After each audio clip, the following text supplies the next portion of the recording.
Tameside Radio Sports Talk with Betfred. Visit your local Betfred shop today for a variety of great offers and check out our app for great features like Pick Your Punt Builder. Whenever you bet, Betfred. 18 plus, begambleaware.org. Well, hello and welcome. This is Sports Talk with me, Lewis Connell, and as always, I'm joined by Peter Spencer from Betfred. How are you today? Yeah, great, no problems at all. Fantastic. Well, we'll start with the Olympics then, of course. They have come to a close with Team GB finishing 7th in the official table, but you've got something to add to that, haven't you? Well, yeah, basically, I think it's ridiculous.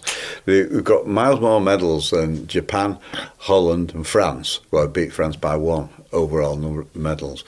I think we should have the American system where it's total number of medals. And if that had been the case, we'd have come third with our 65 medals, which would have been tremendous. I think that's a fair reflection, but they go on the number of goals, and of course we didn't get as many goals. In fact, our golden tally was the worst for 20 years, but overall it was one of the best we've ever achieved. So you can take your pick with that, but I'm much happier to go with third in the medals table. Yeah, I don't think that's a bad shout, really, going with that American model. It does seem to give a fairer reflection of things, doesn't it? Yeah, but whichever way you look at it, the American model or the traditional official medal tally, America would have won. Yeah. So it didn't really matter. No. I think it was America and China who dominated affairs. And obviously, Keely Hodgkinson is, one of the stars of this Olympics, shall we say. She's now favourite for the BBC Sports Personality of the Year award. Yes, she is. Betfred really enthusiastically behind the betting on the Sports Personality of the Year, and Keely Hodgkinson from Wigan, the golden medal winner in the 800 metres, and she won it quite handsomely, really. She's 4-11 with Betfred to win the Sports Personality of the Year. Very often it's an athlete who comes to the fore, and she's definitely done that. And also BBC Sports Personality, there's the key, because they've got to get a lot of film together, so they'll be pushing her in all the preliminary reports ahead of the competition, which is a public vote. So Keely Hodgkinson, 4-11 to be the Sports Personality of the Year. In second place on the betting, we've got Luke Littler, the Warrington-based or Warrington-born darts teenage darts starlet. He is 6-1. Mark Cavendish from the Isle of Man, 14-1. Now here's an interesting one. Emma Funaki, she is the cyclist from Wales, and she's the first British woman in 60 years to win 3 medals in the same Olympics. Now, I say that she's an interesting one. She's 16-1 at the moment at Betfred, but I have noticed when the public vote does take place, you often get particular nations getting behind their candidate, and I can just imagine the whole of Wales supporting Emma in this, in the public vote, just like in the past Andy Murray used to pick up lots of votes from Scotland. So she's one to watch. Then we've got Tom Pidcock, a 22-1, another cyclist. Lando Norris, he's 22-1 as well. And I'm a bit disappointed that Alex Yee, the triathlon winner, gold medalist, he's only 50-1. I can't quite get my head around that, because that is quite an ordeal. In fact, I've done one of those triathlons in my youth, but I only did half of it, and I'm still recovering from that. So I did half what you're supposed to do on the swim, half what you do on the running, and half what you did on the cycling. And that was tough enough for me.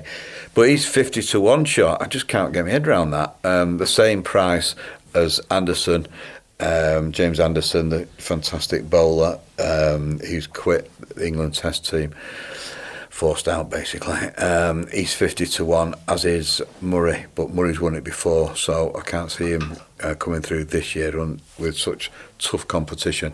And the competition is very, very tough this year, with Hodgkinson favourite at Betfred, Littler second, and Cavendish third. Just moving on to the Community Shield then. Obviously Man City getting their hands on it finally after It's kind of evaded them in recent years, losing on penalties to Arsenal last year. They've got the job done this year on penalties. Yeah, a bit of a disappointing end to it, really. A lot of people saying it was a poor game, but I thought it was better than I expected. It was a half-decent watch, that. I saw the whole of the second half and highlights from the first half. It looked quite a good game. Rashford managed to hit the post, I noticed.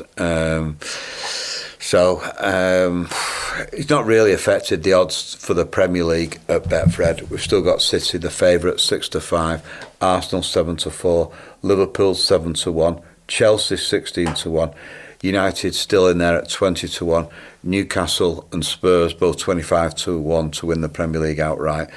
And the eighth team, and we do think it's going to be between these eight, is Aston Villa, 50-1 shots. As you mentioned there, it wasn't a bad game, and all things considered, United nearly had the full strength team. They had a couple of centre backs missing. Johnny Evans obviously came in, missed that penalty, which was one of the worst penalties I think I've ever seen in a final. But well, it was just typical defenders' attempt on goal. That, I mean, you see it all over football. They've got to get their head over the ball. They've got to curve it or hit it hard and low, and he just did neither of those things. He just ballooned it. It was embarrassing, really. Naturally enough, he won't be figuring in the odds to be the top scorer in the Premier League, which he dominated again by you-know-who at Manchester City. That'll be Haaland. He's 8-11, even before a ball has been kicked. 8-11, Haaland for the Golden Boot at Betfred. Mo Salah, 10-1. Isaac at Newcastle, he's 12-1. Watkins, 16-1. Foden, 33-1.